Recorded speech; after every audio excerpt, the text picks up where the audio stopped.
আজকের ভিডিওতে আপনাদের দেখাবো বাংলাদেশ মেট্রো রেল, যা আমার জীবনে প্রথমবার মেট্রো রেল ভ্রমণ হবে। এই তো সকাল সকাল চলে আসলাম মেট্রো রেলের মেইন গেটের সামনে। এখান থেকে আমরা ভিতরে এন্ট্রি করি। এন্ট্রি করার পর এক্সিলেটরের মাধ্যমে আমরা উপরের দিকে চলে যাই। উপরের পরিবেশগুলো অনেক সুন্দর ছিল, সব জায়গাগুলো পরিষ্কার পরিচ্ছন্ন রাখা।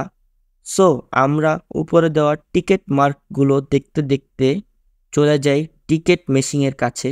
দেন টিকিট মেশিনের সামনে এসে আমরা টিকিট কাটা শুরু করি। প্রথমে একক যাত্রী দিয়ে গন্তব্য দেই, এরপর টিকিট সংখ্যা দিয়ে আমরা ঠিক আছে অপশনটিতে প্রেস করে দিই।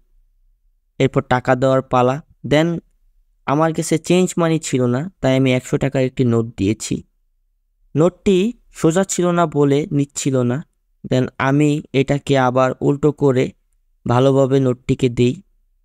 দেওয়ার পর এটা নিয়ে নেয়, কিন্তু মেশিনের ভিতর চেঞ্জ মানি না থাকার কারণে আমাকে টাকাটা ফেরত দিয়ে দেয়। দেন আমি আবার নতুন করে ট্রাই করি। আমি একটি 50 টাকার নোট নিয়ে সব কিছু আবার নতুন করে প্রেস করার পর টাকাটা দিই মেশিনে। মেশিনে টাকাটা দেওয়ার পর আমি মনে করেছিলাম হয়ে গেছে, কিন্তু এ কি, 50 টাকা দেওয়ার পরও তারা আমার টাকাটা নেয়নি। এরপর আমি একজনের কাছ থেকে চেঞ্জ মানি নিই। চেঞ্জ মানি নেওয়ার পর সব কিছু সঠিকভাবে দিয়ে টাকাটা দিয়ে দিই। দেন আমরা মেট্রো রেল পাসিং কার্ডগুলো পেয়ে যাই। আসলে সকাল ছিল বলে মেশিনে চেঞ্জ মানি ছিল না, যার কারণে এতগুলো ভোগান্তির সৃষ্টি হয়েছে। এরপর আমরা হুড় করে চলে যাই মেট্রো রেলের সামনে। দেন আমাদের মেট্রো রেলটি আসতে প্রায় 10 মিনিট সময় লাগবে, তাই আমি মেট্রো রেলের আশেপাশে ভিডিও করতে থাকি।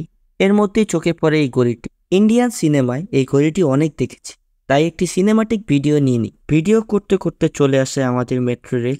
প্রায় 10 মিনিট অপেক্ষা করার পর আমি মেট্রো রেলের দেখা পাই। মেট্রো রেল দেখে মনে একটি অন্যরকম এক্সাইটমেন্ট কাজ করে, কারণ প্রথমবারের মতো মেট্রো রেলে উঠছি, তো এক্সাইটমেন্ট তো থাকবেই। অ্যান্ড মেট্রো রেলটি থামার পর আমরা মেট্রো রেলের ভিতরে চলে আসি। তবে আমার অনেক ইচ্ছা ছিল মেট্রো রেলের ভিতরে দাঁড়িয়ে কিছু ভিডিও ফুটেজ নেওয়ার, কিন্তু অনেক ভিড় থাকার কারণে আমি মেট্রো রেলের ভিতরে এই ফুটেজগুলো নিতে পারিনি। আসলে অফিস টাইম তো, যার ফলে এরকম ভিডিও নেওয়াটা ওই টাইমে পসিবল ছিল না। তাই আমি গেটের সামনে দাঁড়িয়ে বাহিরের ভিডিও ফুটেজ নিতে থাকি। দেখতে দেখতে মাত্র 2 মিনিটের মধ্যে আমি আমার গন্তব্যে চলে যাই। দেন এভাবেই আমি আমার মেট্রো রেল যাত্রাটি উপভোগ করি। সো আজকের মতো এই পর্যন্তই। সবাই আমার পেজকে লাইক ফলো করবেন। আল্লাহ হাফেজ।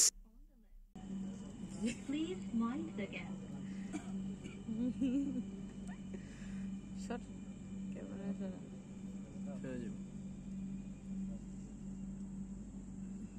বাইরে ভাই দুজক এটা ধরে রাখছিস কেন?